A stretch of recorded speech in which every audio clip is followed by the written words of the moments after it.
ดภาพมาเนาะพี่น้องเห็นน้องสลีกับน้องฮานไม่ใช่ สบายดีเนาะพากันไปใส่เอ้าสั่งตั้ม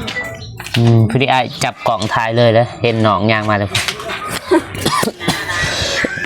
นั่งใกล้กันดิยืนใกล้กันโอ้มืดไทยบัตรเนี่ยมาอยู่เบื้องนี่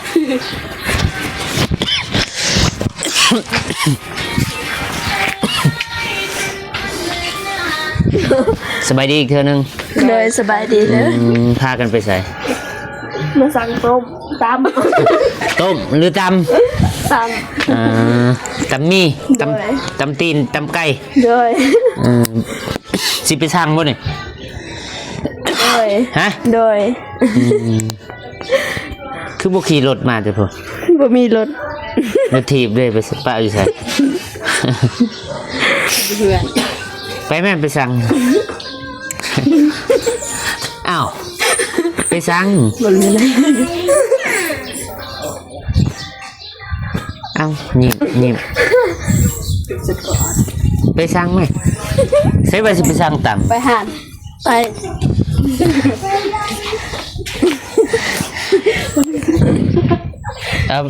ลืมบ่ไปก็ได้บ่ยอมนี่มานั่งกินน้ำไอ้นี่ไอ้ฮักกระซังมุงยางกินฟรีได้มื้อนี่โดยมาพอคนใจบุญ มานั่งนี่สิถ่ายซะกระเทินละบังเอิญได้เห็นน้องคนเนาะเอ้าคือนี่นั่งไก่กันนั่งนี่นะบ่ต้องจับไม้ก็ได้ปะไว้ไม่บ่ให้ก็บินได้ตั้งลิเหลวนายันเป็นมาอื่นลิ้นแหลวใกล้กันที่มันจังเห็นให้หน้าให้ตาดนแล้วเนาะบริเห็นหน้าบริไปทายทางบ่ฝนกับบริไปทายทางน้องสาลีกับน้องฮานพุ่นแหละตั้งแต่ขึ้นเพื่อนแล้วเนาะน้องฮานโดยน้องสาลีพุ่นก่อนหน้านั่นอีกได้เป็นปีเลยว่าจากคลิปสุดท้ายก็น่าจะเป็นต้นขึ้นเพื่อนน้องฮานแหละนำกันกับน้องสาลีก็ได้เห็นอยู่แต่นั้นมากก็บริมีโอกาสเนาะบริไปทายทางน้องคนเขาจะห้องคนเดียวเลยไม่ตาย14กับคอมเมนต์ไลน์อยู่ไม่ตายจะห้องคนเดียวมาหาน้องสาลีแน่เพิ่นว่าคิดฮอดบ่ได้เห็นดนล่ะบางคนก็มาหาน้องฮานแน่เพิ่นว่ามื้อนี้บังเอิญเนาะบ่คนมีโอกาสผู้ได้เห็นน้องเพิ่นย่างมาว่าสิไปสั่งตำบ่ตำสมพอดีอ้ายสั่งตำสมกี่นี่เอาใส่เกลือเจ้าพ่อนั่งเลยอยู่เก็บเอาแบบตัวแหกจะแหกมากินน้ำกันเด้อบ่ต้องไปสร้างเสียเงินหรอกโดยนั่งอยู่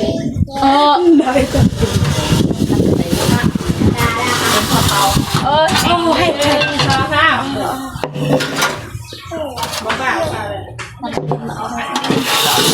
ยำมันนี่สิ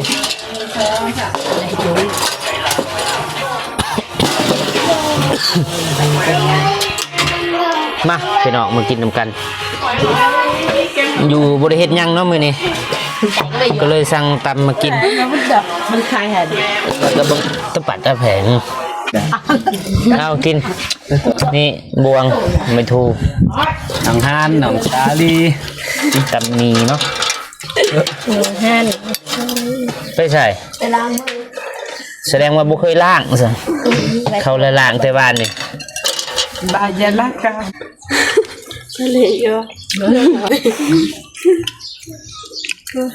ยับมาเด้อกินตำน้ำกันงานให้สุดเป็นยาคืออยากกินตำเนาะถ่ายสิดูเด็ดๆก่อนจุ่มนี่ก็บ่เอ็นหน่อยถ่ายมันเปิดก็เด็ดๆถ่ายไม่ตกเปิดประตูมาบุญมันเติมยงมาบาปเติมต่อเนื้อตำได้ตำตีนไก่สลีมันไม่ได้เบิ่งหลังยังเบิ่งต่อเป็นไงคืออยากกินตำมันบ่รู้สึกอยากกิน จักคือกัน ใช่ป่ะจะได้มาจัดอันนี้จะได้ ยังเจ็บหัววินหัวก็เลยสั่งมากิน จะทำนั้นพอ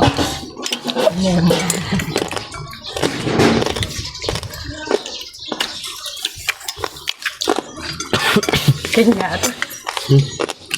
เบื่อภาษา ธรรมชาติว่ะแต่แฝงเนี่ยมันได้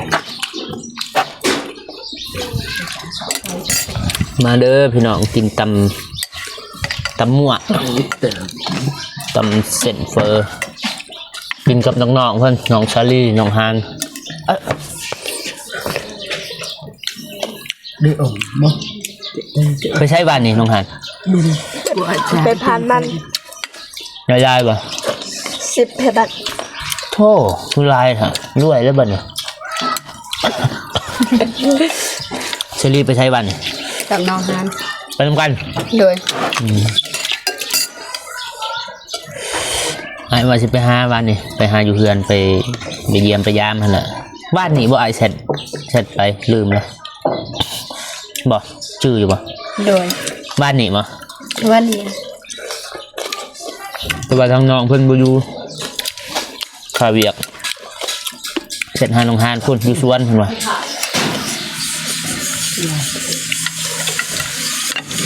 คือไม่เปียก กินข้าวบ้าง หมาอยู่แล้วซักตู้ก็เซ่ไม่เซ่ อยากให้จักเทื่ออะไรมันบ่ฮาน ยัง น้องเคยรีเด้ ฮะ ขายจักเทื่ออะไรมัน แค่เดียว เทื่อเดียวได้จักล้าน แค่ดิบ ฮะขายดิบได้จักล้าน 2 ล้านบาท อืม มันไม่เท่า มันไม่เท่า ดูเป็นกระจัง กลับใส่มันเลยเปลี่ยนอะไรอีกก็อะไรเสร็จแล้วอยู่ น้องฮานไปบ่มือบุญบานน้องบอง ไป ไปบ่ ไป ไปบ่ไป กับชายละเพชร ชาลีบ่ได้ไปบ่ บอก เป็นหยังคือบ่ไป มีรถ ตอกอยู่เฮือนเด้อ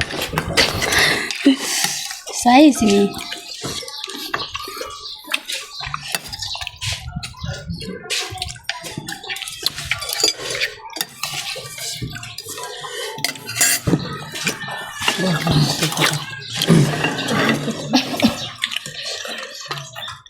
ต้องไปตั้งๆเลยจุดบ้า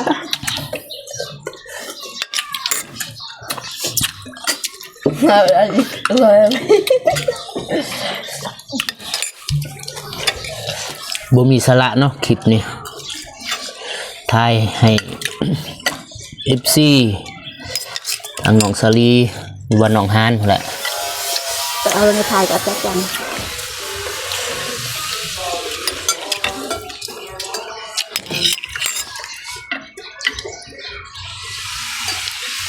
รู้จักสิเว้าหยังเนาะเพราะว่าน้องค่ากินอยู่ มันเต้า กินอันนี้แล้วบ่พ้นก็สิอาบน้ำอาบในแล้วก็สิออกเดินทางพุ่นล่ะไปหาทางน้องเดิมพุ่นมันเทื่อก็สิมางเฮือนพุ่นล่ะมางเฮือนครัวน้องเดิมคันว่าได้ไปเนาะเดี๋ยวบ่พ้นก็สิถ่ายให้เบิ่ง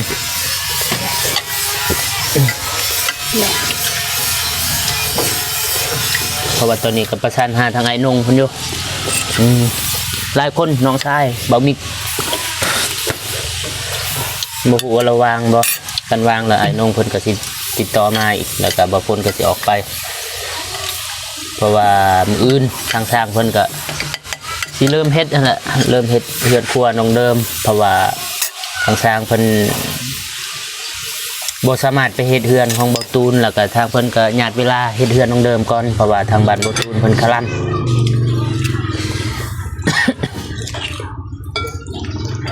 ถึงมิดว่าสิขึ้นสิตั้งเสาเฮือนของบ่ตูนมื้อนี้แต่ว่าทางบ้านเพิ่นมีคนเสีย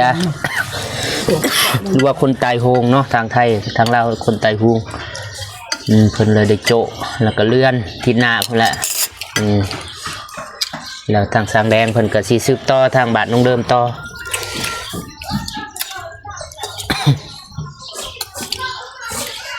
ถ้าเบลกินบ่บ่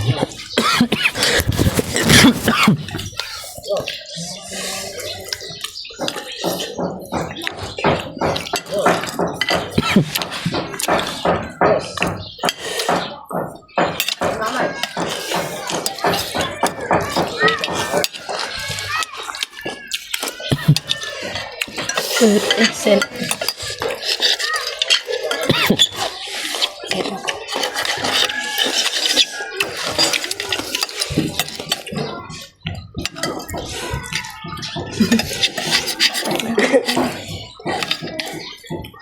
ต้องเสร็จแล้วนะตัวนี้เราตำก่อนมัน เป็นจริงค่ะ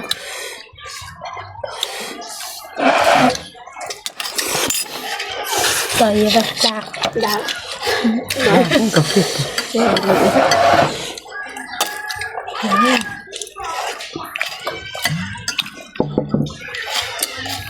กินตำด้วยกุศล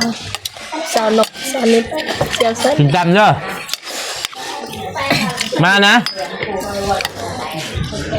เซียวเส้น หูจักบ่หั่น สมัยนี้ บ่หูบ่หูอยู่หรือหูเขา โอ้มาจากกันทำผสมกัน บัวปันไหนตัวนี้มันเหนียวน้ำตาลบาฟนไออยู่แต่แกะเผ็ดก่อน น้ำตาลเงินดอก บ่ฮู้ว่ากินไหนหรือบ่กินสดๆนั่นแต่ว่าบาฟนกินเลยอย่ากูแย่งที่กินคือบ่แสบนี่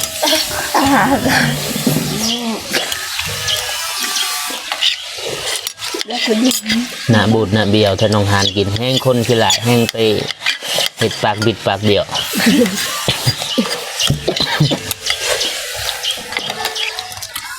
โอ้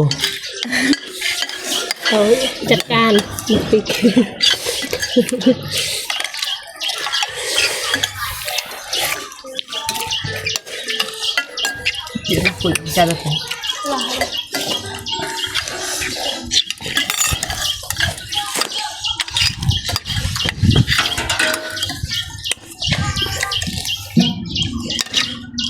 กินอย่าสิยิ้มอย่าสิแนมหนาสั่งยังบ่กินยังบ่ บอยิ้มเด็ก พอดีได้สิสั่งนี่หันไก่ๆเนี่ยเรามาแล้วเป็นสิกินอยู่นะ จาน นี่ยัง มา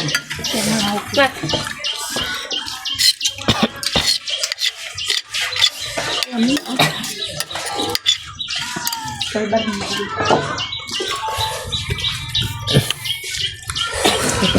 จะได้บริข่าวกล่องดนเลยน้องฮานน้องสลี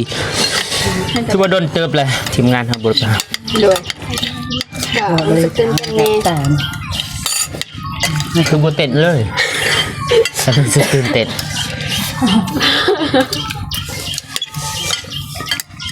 เบิดแล้วนะพี่น้องคันสิกินก็สร้างอีกนี่ไก่ไปสร้างกระเจ้าตำกระปุ่นอีกตำดิบเด้อตำกระปุ่นตำดิบบ่ตำกระปุ่นอะไรตำดิบเอาว่าตำดิบตำกระปุ่นดิบตำดิบนะพักนี่ยังดิบเบิดบ่ฮู้ว่าเพิ่นฮู้หรือบ่ตำดิบก็ได้ ฮะ ก็ตอนนี้ก็กำลังไปสั่งอีกครกนึงเนาะเพราะว่า3ครก2ครกเบิดเลยสั่งเพิ่มอีกครกนึง ไปก็ มีแต่ถ่าแล้วบ่พนกับสิไทยให้เบิ่งอีกมาต่ออีกครกที่3เนาะเอากินอีกคันย่างยากอีกต่อครกที่4อีกน้องฮานน้องสลีเอาลงมือเลยดนพอกัน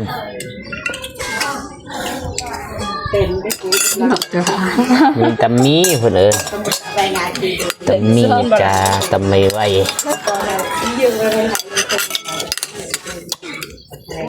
เคยจับตัวเด้อ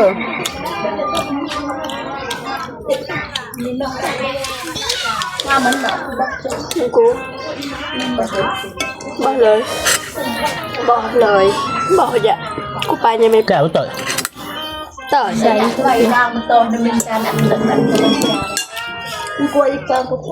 เลยจ้า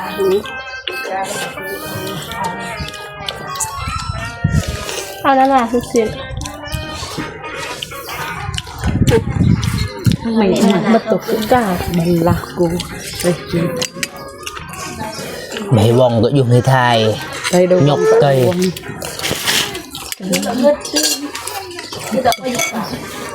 บางแกะนึกมาแกะอีกค่ะโอเคเป็นเหมือนกันถ้าเป็ดมันก็ไม่เคยหลังไม่เคยนะเนี่ยดำเนินทาง saya belum lupa sen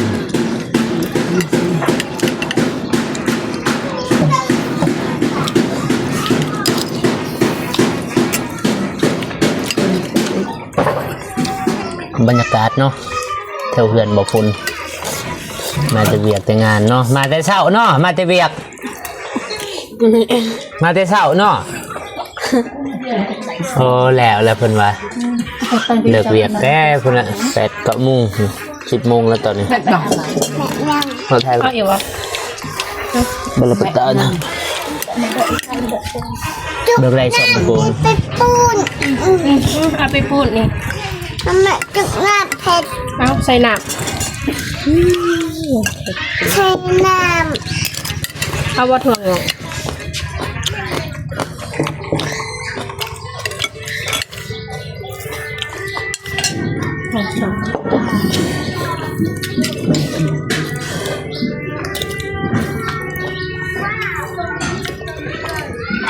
มันประกาศจะมีอะไร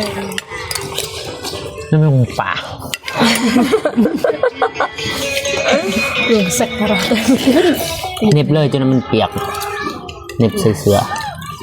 ใส่แขนเสื้อนี่อยู่นี่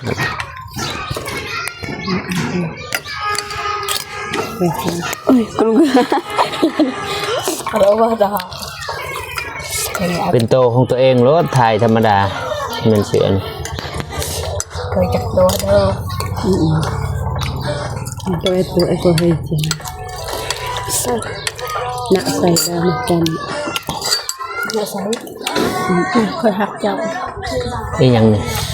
เด็กกุ้งนี่ยังกุ้งอัดบ่ปูอัดบ่กุ้ง แม่ปุ๊บ กุ้งเทียม ประโยชน์อะไร จะเข้าไปบ้าง หรือบ่กุ้งแท้บ่ฮู้กัน กุ้งจริง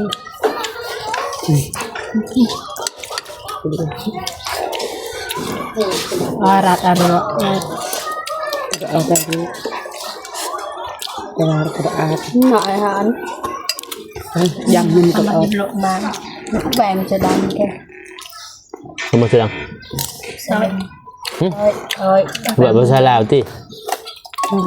14เพิ่นบ่ฮู้ฟังบ่เข้าใจ ไปหา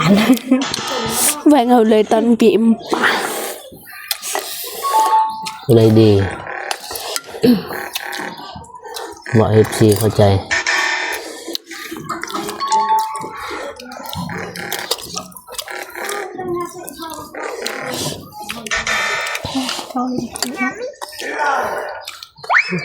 มันไปจำเป็น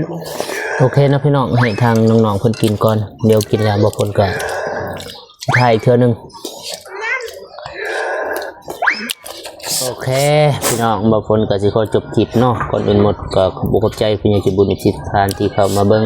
ตามรับชม2ของบ่เพิ่นแต่ต้นจนจบเนาะบ่เพิ่นขออวยพรให้ผู้ใหญ่ใจบุญอีกทุกท่านจงอยู่เย็นเป็นสุขสุขกายสุขใจสุขภาพแข็งแรงความเจ็บบ่ได้ความไข้บ่มีเด้อปีใหม่นี้ขอให้มีแต่สิ่งดีๆใหม่ๆเข้ามาในชีวิตการงานวัฒนเกียรติใดขอให้รับรื่นประสบความสำเร็จในที่การงานสุดท้ายท้ายสุดเบาคนกับสิขอจบคลิปเนาะ ว่าบ่ฝนก็สิเดินทางไปหาทางน้องเดิมนั่นแหละแต่ว่าตอนนี้รถบ่ทันมาสิเอารถจักรกันนี้ไปเนาะทางแม่เพิ่นก็ฝากซื้อน้ำโอเคบ่หลายอย่างห่างเนาะบ่ฝนก็สิขอจบคลิปเพียงเท่านี้เนาะพอกันคลิปหน้าสำหรับคลิปนี้บ่ฝนพวกเราสบายดีเด้อบ๊ายบาย เคยจามมันนี่